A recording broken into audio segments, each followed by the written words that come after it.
ಶಂಕುವಿನ ಪಾರ್ಶ್ವ ಮೇಲ್ಮೈ ವಿಸ್ತೀರ್ಣ ಮತ್ತು ಪೂರ್ಣ ಮೇಲ್ಮೈ ವಿಸ್ತೀರ್ಣ ಹಾಗೂ ಅದರ ಘನಫಲವನ್ನು ಕಂಡುಹಿಡಿಯುವ ಸೂತ್ರವನ್ನು ಸಾಧಿಸುವ ಕ್ರಮ ಹೇಗೆ ಅಂತೇಳಿ ನಾವೆಲ್ಲರೂ ಕೂಡ ಮನವರಿಕೆ ಮಾಡ್ತೀವಿ.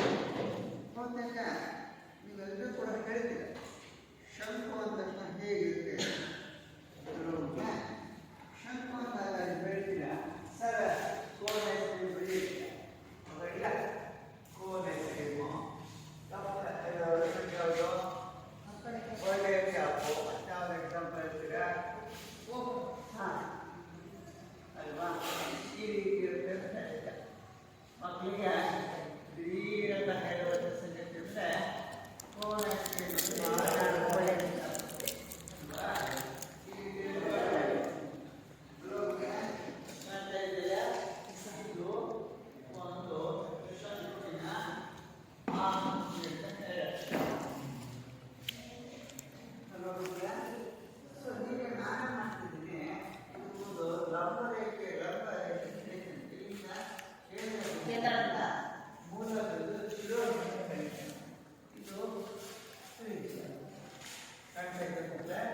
ಸಾಮಾನ್ಯವಾಗಿ ಓ ಅಂತ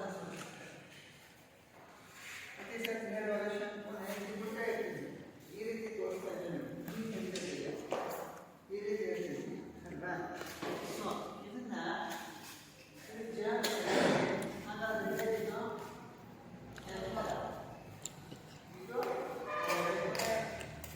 ಹಾಗಾದ್ರೆ ಈ ಹೋಗದ ತ್ರಿಭುಜ ಪರಿಗಣಿಸಿದಾಗ ಈ ಎಂಥ ತ್ರಿಭುಜ ಉಂಟಾಗಿದೆ ಲಂಬಕೋನ ತ್ರಿಭುಜ ಉಂಟಾಗಿದೆ ಅಲ್ವಾ. ಲಂಬಕೋನ ಪರಿಗಣದಲ್ಲಿ ಕೇಂದ್ರ ಅಲ್ವಾ. ಸೊ ಈಗ ಇಷ್ಟು ಮೂಲ ಸಂಗತಿಯಿಂದ ಪಡೆದುಕೊಂಡು ಇದನ್ನ ಇದೇ ಶಂಕುವನ್ನು ಪುನಃ ನಾನೇ ಮಾಡ್ತಿದ್ದೀವಿ. ಅದನ್ನ 7 ಖಂಡಗಳಲ್ಲಿ ವಿಭಜಿಸಿದ್ದಾರೆ. ಹಾಕೊಂಡು ಮತ್ತೆ 2 ಖಂಡಗಳಲ್ಲಿ ವಿಭಜಿಸಿದ್ದಾರೆ. ಹೇಗೆ ಅಂತ ಗಮನಿಸ್ತೀವಿ. ಅದು ವಿಭಜನೆ ಮಾಡಬೇಕಾದ್ರೆ ಕ್ರಮವನ್ನು ಹೇಗೆ ಯೋಚನೆ ಮಾಡಿಸಿದ್ರೆ ಮೇಲ್ಭಾಗ ಪೂರ್ತಿ ಕೂಡಿಸ್ತೇವೆ, ಕೆಳಭಾಗವನ್ನು ಕೂಡಿಸ್ಕೊಂಡು ಇಲ್ಲಿ ಖಂಡಗಳಾಗಿ ವಿಭಜನೆ ಮಾಡ್ತಾನೆ. ಇದನ್ನ ಈ ರೀತಿ ಖಂಡಗಳಾಗಿ ವಿಭಜನೆ ಮಾಡಿದಾಗ ಇಲ್ಲಿ ಯಾವ ರೀತಿ ಬರುತ್ತೆ ನೋಡಿ. ಎಬಿ ವೃತ್ತಪಾದವನ್ನು ನಾನು ಮಾಡಿದೆ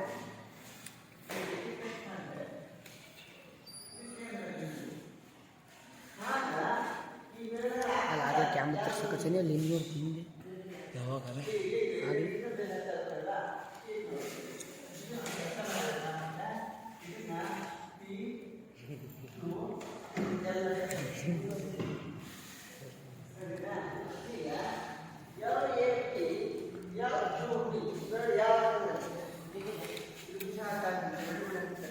ಅಂದರೆ ಒಂದು ಶಂಕುವನ್ನು ನಾವು ಶಂಕುನ ಭಾಗವನ್ನು ಖಂಡಗಳಲ್ಲಿ ಯೋಚನೆ ಮಾಡ್ತೀವಿ. ಇನ್ನೊಂದು ಇದರ ಸರಳೀಕೃತ ವಿಧಾನದಿಂದ ಶಂಕುನ ಪಾದ ಯಾವಾಗ ಇದೆ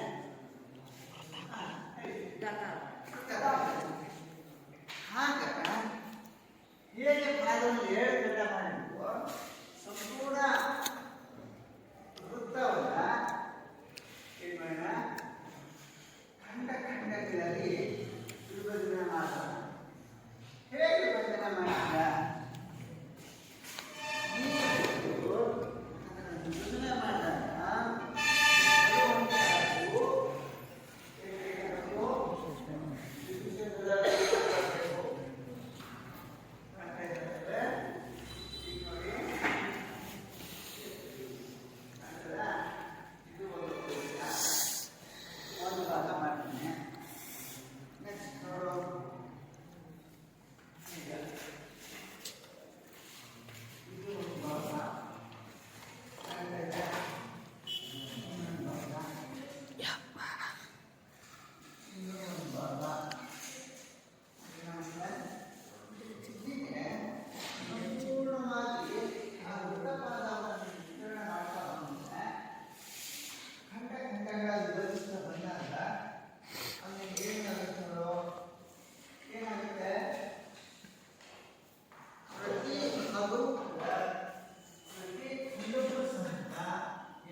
T1 ಪಾದರೇಖೆ ಹೋಗುವಾಗ ಎತ್ತರ ಯಾವ್ದಾಗುತ್ತೆ? ಎತ್ತರ ಯಾವ್ದಾಗುತ್ತೆ? B No.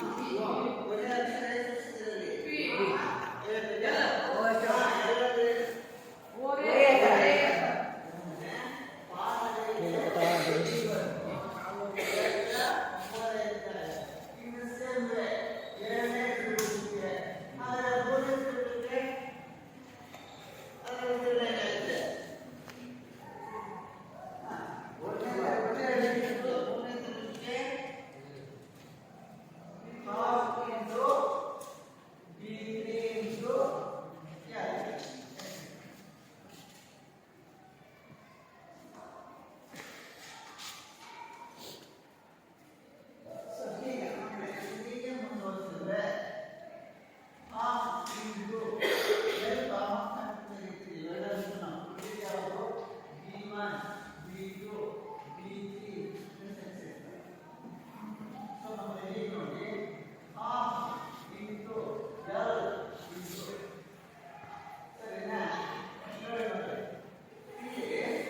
ಇದರಲ್ಲಿ.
ಹೇಳ್ತಾರೆ ಸ್ವಲ್ಪ. ಪೈ ಆಗಿದ್ದು ಆರ್ ಪ್ಲಸ್ ಇದು ಪೂರ್ಣ ಮೇಲ್ಮೈ ವಿಸ್ತೀರ್ಣವನ್ನು ಕಂಡುಹಿಡಿಯುವ ಸೂತ್ರ. ಮಕ್ಕಳೇ ಸಂಗತಿ ನಿಮಗೆ ಗೊತ್ತಿದೆ, ಇಲ್ಲಿ ಅದೇ ಅಕ್ಷರಗಳಿರುತ್ತೆ. ಆರ್ ಅಂದ್ರೆ ಏನ? ತ್ರಿಜ್ಯ. ಎಲ್ ಅಂದ್ರೆ ಪೈ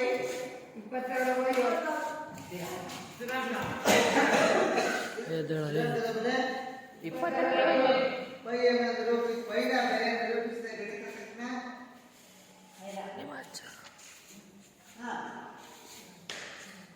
ಗುಪ್ತನ ಸಾಮ್ರಾಜ್ಯದಲ್ಲಿದ್ದಂತ ಗಣಿತ ತಜ್ಞ ಆದ ಪ್ರಕಾರ ಪೈ ಬೆಲೆಯನ್ನ ನಿರೂಪಿಸ್ತಾರೆ. ಈಗ ಕೊನೆ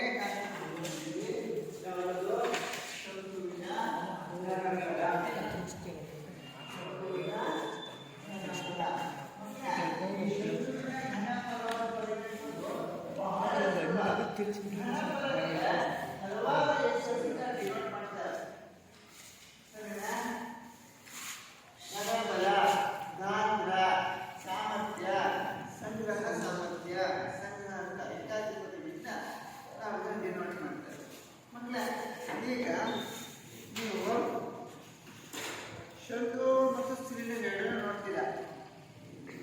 ನನ್ನಲ್ಲಿರ್ತಕ್ಕಂಥ ಮಾದರಿ ಮುಚ್ಚಿರುವ ಸಿಲಿಂಡರ್, ಯಾವುದೇ ಓಪನ್ ಇಲ್ಲ.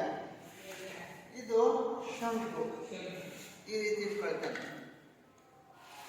ಈ ಎರಡು ಮಾದರಿಗಳನ್ನು ಇಟ್ಕೊಂಡಾಗ ಸೇ ಫಾರ್ ಎಕ್ಸಾಂಪಲ್ ಇಲ್ಲಿ ನಾನು ಇದನ್ನ 3 ಭಾಗ ಮಾಡ್ತೇನೆ. 1 2 ಮೇಲ್ಭಾಗ 3. ಸರಿನಾ ಮಕ್ಕಳ? 1 2 3. ಇದರರ್ಥ ನಾನು ಏನಂತ ಹೇಳಿದ್ದೀನಿ ಅಂದ್ರೆ, ಇದನ್ನ ಶಂಕುವನ್ನು ಹೊಟ್ಟೆ ಇಟ್ಕೊಂಡು ಕ್ಯಾಪ್ ಹೊಟ್ಟೆ ತಪ್ಪನ ಸಿಮೆಂಟ್ ಹಾಕ್ತೆ ಎಣ್ಣೆ ಹಾಕಿಸ್ತಾನ. ಇದು ಮೇಲ್ಮುಖ ಓಪನ್ ಆಗಿದೆ ಅಂತ ತಿಳ್ಕೊಳ್ಳಿ. ಈ ಶಂಕುವನ್ನು ಮರಳು ತುಂಬಿಕೊಳ್ಳಿ. ಒಂದು ಬಾರಿ ತುಂಬಿದಾಗಲಿಲ್ಲ ಆಗ್ತಕ್ಕಂಥ ಮರಳು ಒಂದು ಭಾಗ, ಅದೇ ಥರ 2ನೇ ಭಾಗ ಹಾಕಿ, ಅದೇ ಥರ 3ನೇ ಭಾಗ ಹಾಕಿ. ಆಗ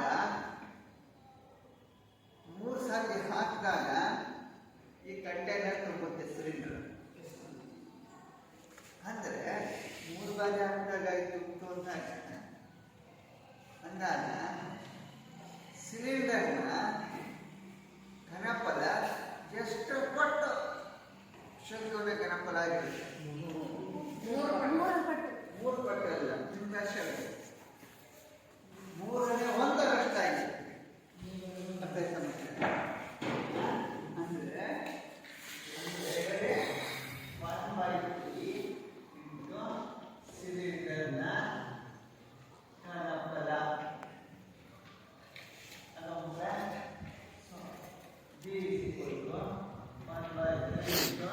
ಇದು ಸಿಲಿಂಡರ್ನ ಘನಫಲವನ್ನು ಕಂಡುಹಿಡಿಯುವ ಸೂತ್ರ. ಸೊ ಇದು 3ನೇ 1ರಷ್ಟು. ಇದನ್ನು ಕೂಡಿಸಿದರೆ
ಲಂಬಕೋನ ತ್ರಿಭುಜ ಇರಬೇಕು.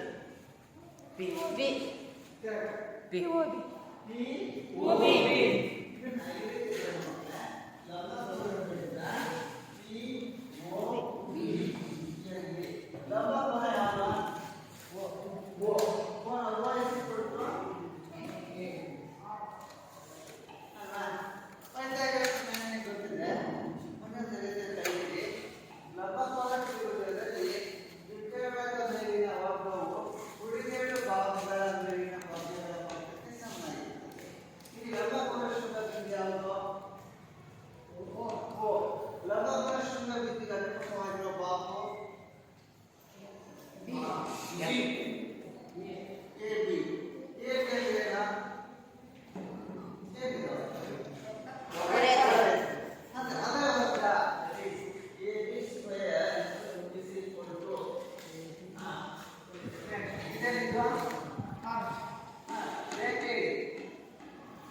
ತ್ರಿಜ್ಯ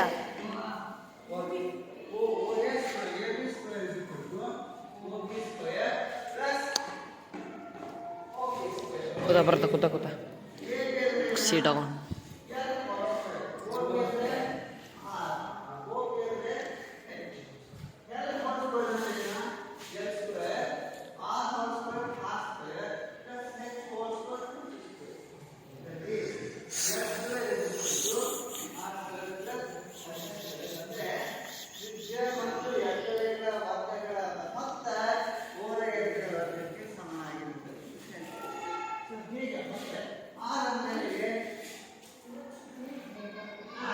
ತ್ರಿಜ್ಯ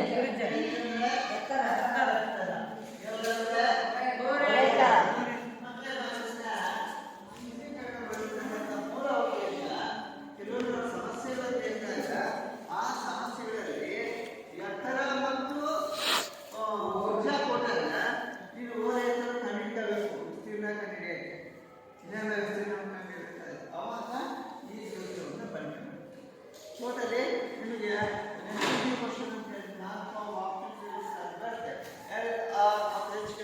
ಸಂಬಂಧ 4 ಆಪ್ಷನ್ಸ್ ಬರುತ್ತೆ.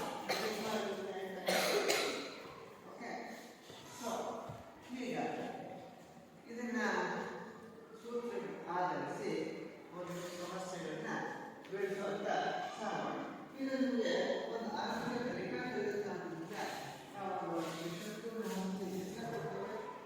ಆಧರಿಸಿ ಸಮಸ್ಯೆ ಬಿಡಿಸಲಿಕ್ಕೆ ಎಲ್ಲರೂ ಪ್ರಯತ್ನ ಮಾಡೋಣ.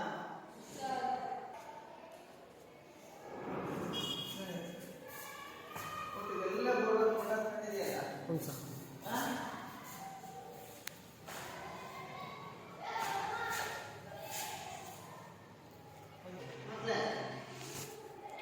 ಹೀಗೆ ನಾನೊಂದು ಶಂಕುವಿನ ಚಿತ್ರ ಅಂತ ಒಂದು ಎಕ್ಸಾಂಪಲ್ ನಿಮಗೆ ಒಂದು ಲೆಕ್ಕರ್ ಗ್ರೂಪ್ ಮಾಡಲಿಕ್ಕೆ ಅನ್ಕೊಳ್ಳಿ. ಒಂದು ಶಂಕುವಿನ ಚಿತ್ರ ನಾನು ಈ ರೀತಿ ಹಾಕಿದಾಗ ಶಂಕುವಿನ ಪಾದ ಇಲ್ಲಿ ಹಾಕಿದೆ. ಈಗ ನನ್ನ ಚಿತ್ರ ಉಲ್ಟಾ ಬರ್ತಿದ್ದೀನಿ ಮಕ್ಕಳೇ. ಓಕೆ,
ಎರಡು ವಿಸ್ತೀರ್ಣ ಅಂದಾಗ ಪೂರ್ಣ ಮೇಲ್ಮೈ ವಿಸ್ತೀರ್ಣ ಮತ್ತು ಪಾರ್ಶ್ವ ಮೇಲ್ಮೈ ವಿಸ್ತೀರ್ಣ. ಪಾರ್ಶ್ವ ಮೇಲ್ಮೈ ವಿಸ್ತೀರ್ಣಕ್ಕೆ ಇನ್ನೊಂದು ಹೆಸರೇನು? ಎಲ್ಲೇ ಸೇರಿದ್ರೆ ಪಾರ್ಶ್ವ ಆಯ್ತು. ನಾವು ಪಾರ್ಶ್ವ ಅಂತ ಹೇಳಿ ಇನ್ನೊಂದ್ಸಲ ವಕ್ರ ಮೇಲ್ಮೈ ವಿಸ್ತೀರ್ಣ ಅಂದ್ರೆ ಸರ್ಫೇಸ್ ಏರಿಯಾ. ಸೊ ಪಾರ್ಶ್ವ ವಕ್ರ ಮೇಲ್ಮೈ ವಿಸ್ತೀರ್ಣ ಸೂತ್ರ ಏನು? ಬೈ ಆರ್ ಎಲ್ ಅಲ್ವಾ ಮಕ್ಕಳ? ಸೊ ಅದೇ ತರ ಪೂರ್ಣ ಮೇಲ್ಮೈ ವಿಸ್ತೀರ್ಣ ಅಂತ ಹೇಳಿದ್ರೆ ಸೂತ್ರ T S by R into R plus. So ಇಲ್ಲಿ ತ್ರಿಜ್ಯ ಎಷ್ಟಿದೆ? ಚಿತ್ರ ನೋಡಿ. 6 ಸೆಂಟಿಮೀಟರ್. ಹಾ 6 ಸೆಂಟಿಮೀಟರ್. ಎಷ್ಟಪ್ಪ? 6 ಸೆಂಟಿಮೀಟರ್. ಅದು ಎಷ್ಟಿರಬೇಕು ತ್ರಿಜ್ಯ ಅಂತ?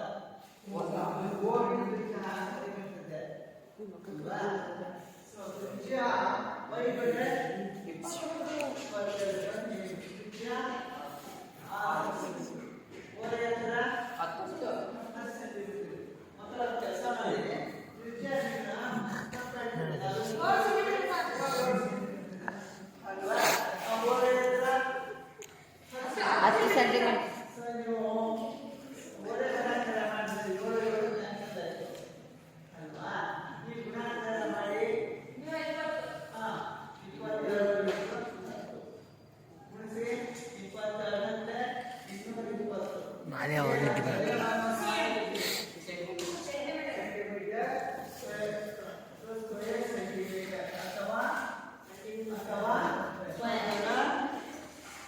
ಸೆಂಟಿಮೀಟರ್ ಅಂತ ಹೇಳ್ತಾರೆ. ಆದ್ರೆ ಮುಂದುವರೆದು ಬಂದ್ರೆ ಇನ್ನೊಂದು ಯಾವುದು? ಪೂರ್ಣ ಮೇಲ್ಮೈ ವಿಸ್ತೀರ್ಣ. ಪೂರ್ಣ ಮೇಲ್ಮೈ ವಿಸ್ತೀರ್ಣವನ್ನು ಕಂಡುಹಿಡಿಯುವ ಸೂತ್ರ ಯಾವುದು? ಎಕ್ಸ್ ಎಕ್ಸ್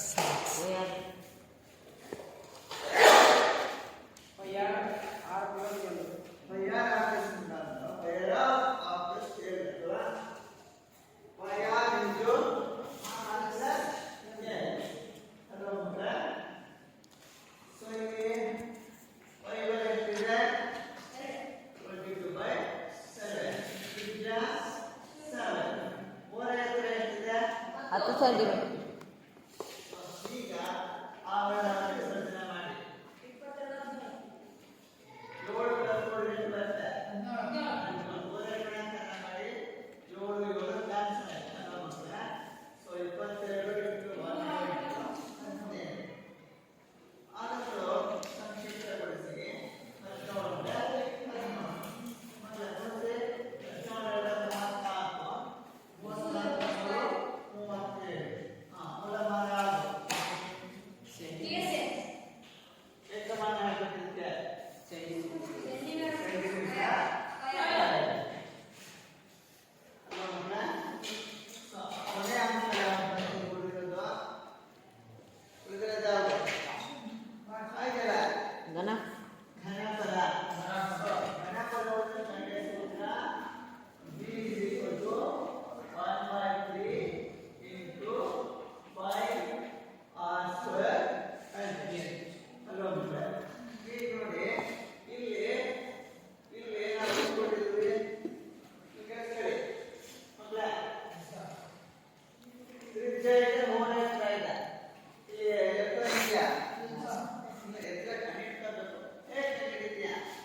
ಒಂದು ವಿಧಾನ.